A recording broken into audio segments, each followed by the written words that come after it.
Hi guys, welcome back to my channel with a new vlog. চলে আসলাম তোমাদের কাছে একটা দারুণ ইন্টারেস্টিং ভ্লগ নিয়ে। আশা করি তোমরা অনেক ভালো আছো, আমিও অনেক ভালো আছি। তো চলো শুরু করা যাক আমাদের এই ভ্লগটা। কী কী করেছি না করেছি সবটা তোমাদের দেখাতে চলছি। তো চলো সাথে থাকো, সঙ্গে থাকো। বেরিয়ে পড়েছি মাকে নেওয়ার জন্য। এখানে আগের মাকে দিতে এসেছিলাম গঙ্গার ঘাটে।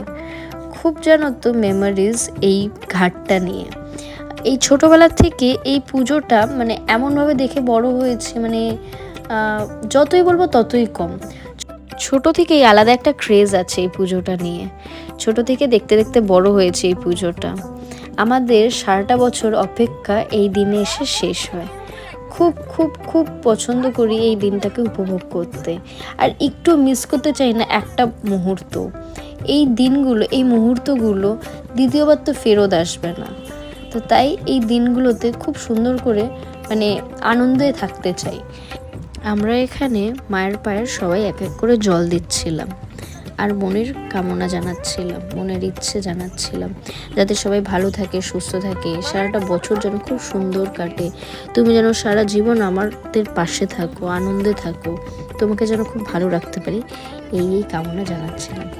এখানে আমরা মিষ্টি মুখ করে আনতে যাচ্ছিলাম মাকে।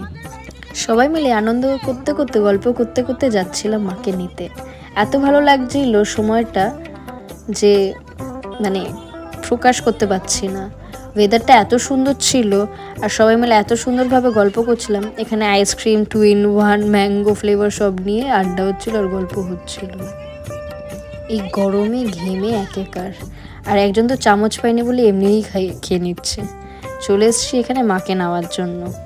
এই যে সবাই এক এক করে গাড়ি থেকে নামছে। এবার ভিতরে যাওয়া যাক, দেখি মা কীরকম করে সুন্দরভাবে সেজে বসে আছে আমাদের অপেক্ষা করে।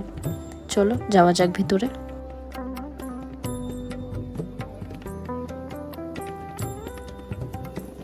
চলে আসলাম ভিতরে। এটা প্রদীপ রুদ্রপালের স্টুডিও। আশা করি তোমরা জানো, মানে এখান থেকে শ্রীভূমির ঠাকুর যায় আর আমাদের ঠাকুরও এখান থেকেই যায়। তো এটা ছিল আজকের আমার আউটফিট, যদিও প্রথম দিয়ে দেখাতে পারিনি। খুব সুন্দর হোয়াইট কুর্তি নিয়েছিলাম, সেটাই খুব কমফোর্টেবল। তো চলো এখানে চলে এসেছি মাকে দেখার জন্য।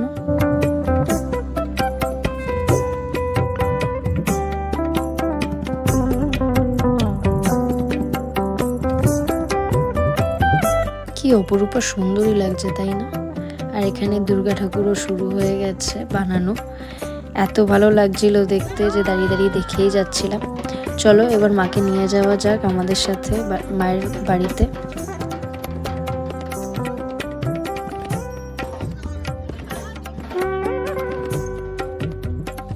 এখানে সবার মাঝখানে মা আমাদের সাথে বসে যাচ্ছিল। সবাই কি সুন্দর মাকে ঘিরে রেখেছিলাম, এত সুন্দর লাগছিল। সবাই পুরো সপরিবার মিলে এক জায়গায় ছিলাম। মা ভিতরেও চলে এসছে, এবার মা প্রবেশ করছে। কি সুন্দর মুখখানা হয়েছে মায়ের, এত সুন্দর দেখতে লাগছে যাতে নজর না লাগে।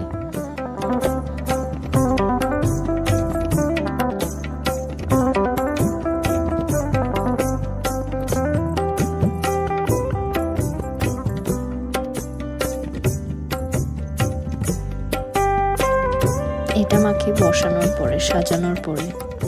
আর এটা হচ্ছে নেতা ধোপানি, মানে মায়ের দিদি, যার কথা মতন মা চলে। কি সুন্দর লাগছে দেখে, মনে হচ্ছে নেতা ধোপানি না রাজরানী। আর এখানে বিভিন্ন রকমের অধিবাসের জন্য নাড়ু মোয়া সব বানানো হয়েছে। ছিল তিলের নাড়ু, নারকেলের নাড়ু, গুড়ের নাড়ু, পাটিসাপটা, মালপোয়া, চিড়া, অনেক কিছু ছিল। এই যে এখন পুজোয় বসা হচ্ছে, এখন হবে অধিবাস। তো আজ এত অবধি থাকুক আমার ভ্লগটা। আমার ভ্লগটা যদি ভালো লেগে থাকে, do like, comment, share and subscribe to my channel. দেখা হচ্ছে মায়ের পুজোর ভ্লগে। টাটা।